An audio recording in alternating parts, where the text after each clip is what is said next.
Money can't buy happiness? Naniniwala ka bang di kaya bilhin ng pera ang kasiyahan? O naniniwala kang kaya nitong bilhin? Kung ano man ang paniniwala mo, posibleng tama ka.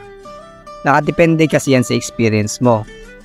Kung dumaan ka sa dagok ng pagkakaroon ng gastusin sa ospital at ilantay nyo na lang mamatay ang kapamilya mo dahil sa walang pambayad, masabi mo talagang mahalaga ang pera kasi gusto mo maduntungan pa ang buhay ng mahal mo.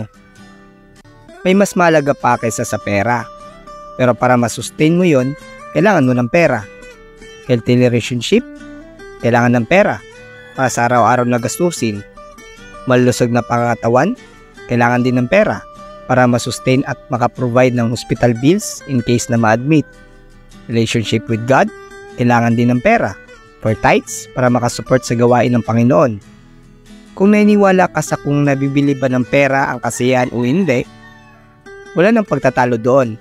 Ang mahalaga, what makes you happy at gawin inspirasyon sila para magsumikap kumita ng pera. Kung nagustuhan mo ang ganitong contents, highly appreciated po kung mag-iwan ka ng like and follow sa aking contents. Salamat!